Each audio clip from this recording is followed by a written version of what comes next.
we've got Laurie. Arsenal representative, obviously, after Arsenal's games last night. I'd never have guessed it in the full Arsenal outfit. I was actually just talking.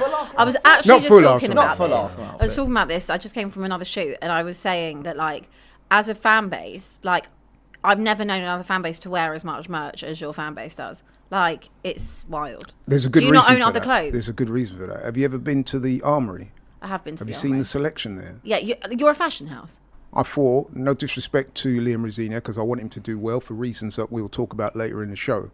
But I thought he got his tactics completely wrong. I mean, don't get me wrong, had he have gone through, then there would have been people saying it was a tactical masterclass. But when you consider that Arsenal, what is our main strength? Set pieces. Set pieces and defending, okay? And then you know what I mean, just play the long game, hoping for a chance to take it into extra time. Rock up at the Emirates, a goal down to start with 5 at the back. Exactly. So what do you think we're going to do? What do you think?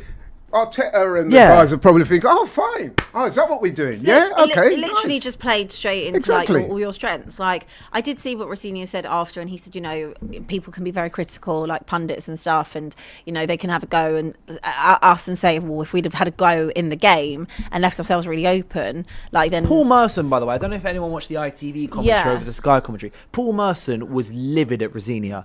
Even like, obviously, Paul Merson, Arsenal fan, Arsenal legend, all of that. But he was like, I can't. At half time, he was like, I cannot believe what I've just watched from Chelsea. Well, I just think that it's just a bit of a spineless way to whimper out of a semi-final. Like, you know, you're still in that game at 3-2, and we've seen when teams take a game to Arsenal. For example, I'll use Man United as an example. If you actually just have a little bit of balls about it, and you try and just find some magic. Like there's plenty.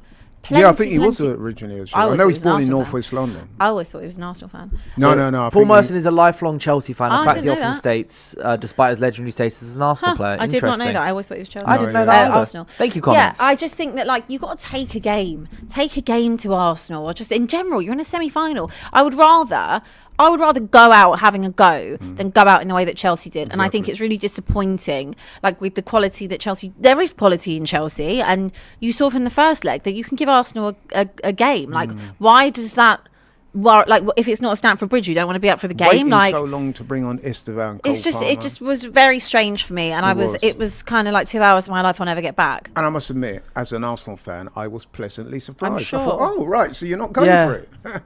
I'm like, okay, fine. I was shocked. And then there were 1 or 2 people out there that, like I said, chose to blame Arsenal for that. I'm like, yo, what do you want us to... So are we supposed to go gung-ho and concede a goal? No, we just lock in. It's left it way too late. I just think that it's about having bravery at the end of the day. Like, I don't care how long you've managed for, whether you've managed 5 games, 10 games, 1,000 games. Like, it comes with being bravery, and that's just not what I saw from Liam Rosenior last night. I'm not saying that's not something that we'll see in the future, but I just didn't see that. He'll learn. And maybe it is a learning thing, but the same way that I've called out my own manager for it, having bravery against Chelsea at home, having bravery when you go to the Emirates, having bravery in the first half against Manchester City, and like playing football. Like, you're not there to just low block it. Like, you're Chelsea we're talking about. It's not acceptable, especially given the array of attacking talent that they have. It's just not acceptable. Can Arsenal win the quadruple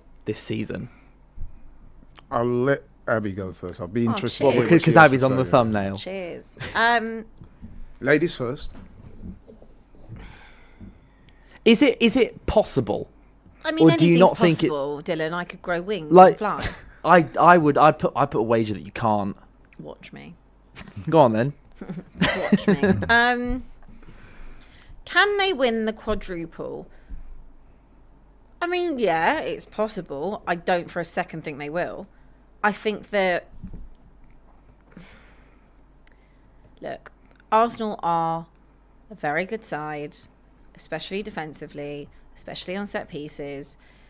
They're not as good up front. Well, whatever gets them over the line in terms of the Premier League gets them over the line. They won't care how they won it. All of us can, take the mickey and whatever, but if that gets them over the line, it gets them over the line.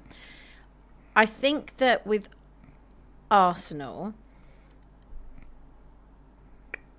like, this isn't even coming from a bad mind place, but like this thing of like, oh, we're going to win the quad, or we're going to do the double, or whatever. Like, you haven't won anything in a long time. So, like, let's say, for example, and I have felt this the whole way through. If you win the Carabao Cup, and you might face City or you might face Newcastle, let's say it's City.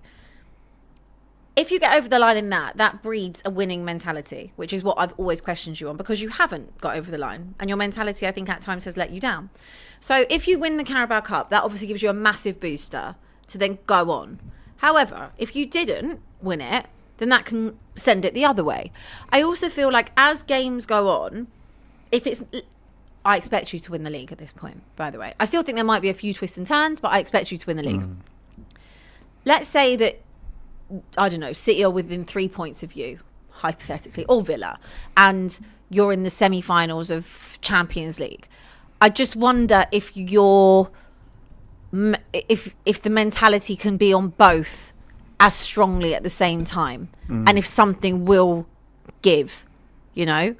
And that's I've always maintained, and I've always said that it comes down to mentality for me, whether or not you win or lose this league in particular. If you lose it, it will be because you've lost it yourself. It's not because anyone else has been better than you. It's because I think that's fair. It's down to you, because you've been the best team and the most consistent team. Quadruple, I think, is a stretch. I think if you win the Carabao, I think you go on and definitely win the league. Who knows what happens in the Champions League? But I think it's still very easy for us to sit here and say they're the best team in Europe.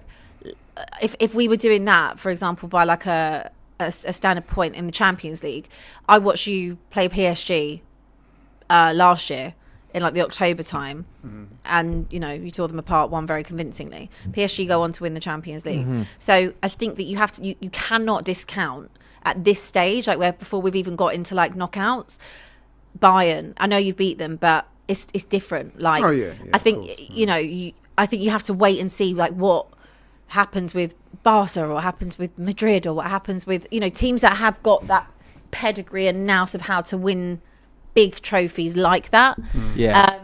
I think if anything, I think you win the Premier League. But I think that just there's this greediness, and I understand the greediness, but it's like, just try and get the one, and then don't worry about anything else. Like, just get the one first. What I do want to quickly say is, I think that was quite nice of me, don't you think? I think that was very well done. Thank you. You were kind of Quite treading gracious. very carefully at the beginning there, but I think you did very well there. Right, you can give you a couple minutes to rest. Do I want to say, that took a lot out of me. anyone watching on YouTube, there is a poll in the chat right now about Arsenal's trophy haul. Now, Jason on production is having a lot of fun in the group chat, and he's saying Opta is saying that Arsenal winning all four. They're given the options of 1, 2, 3, and 4, so he's not even given an option for 0. Jason, you disgrace. But I think it is not possible. You can say like, they're in all 4 competitions. I just don't like. I know City won a treble. Well, City won the treble obviously a few seasons ago. I think the Premier League is too strong, that it doesn't allow teams to win a quadruple, because it is just so strong. Like, you see Fulham earlier this season were 15th in the league. Suddenly, out of nowhere, they are on form, the 3rd best team in the league at the moment since the beginning of the year, or something like that. Like, it's too.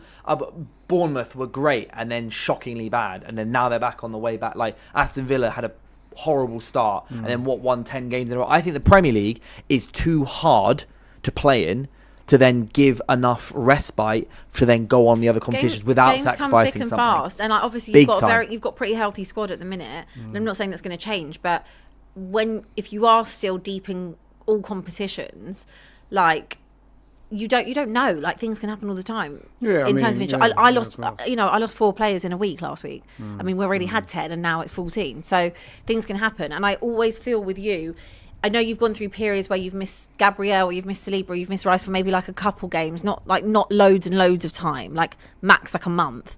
But I think they're your 2 most important players for you to win this league, Gabriel and Declan Rice. David Raya is important as well, but those 2 in particular, I think if you were to get injuries to either of those players, I'm not as confident. And when we have seen, for example, Gabriel missing, we have seen a drop off. For sure. We did, but we also saw Mosquera come in, and he done a great he's not job. Gabriel, Laurie. He's not. But what I would say about the whole thing is that, listen, the talk of the quadruple, in essence, to me, it's improbable but not impossible. So it's unlikely it's going to happen. But hey, what I would say to that is it's what I call London bus syndrome, innit? You wait so long for a trophy, and then 3 or 4 come along at once.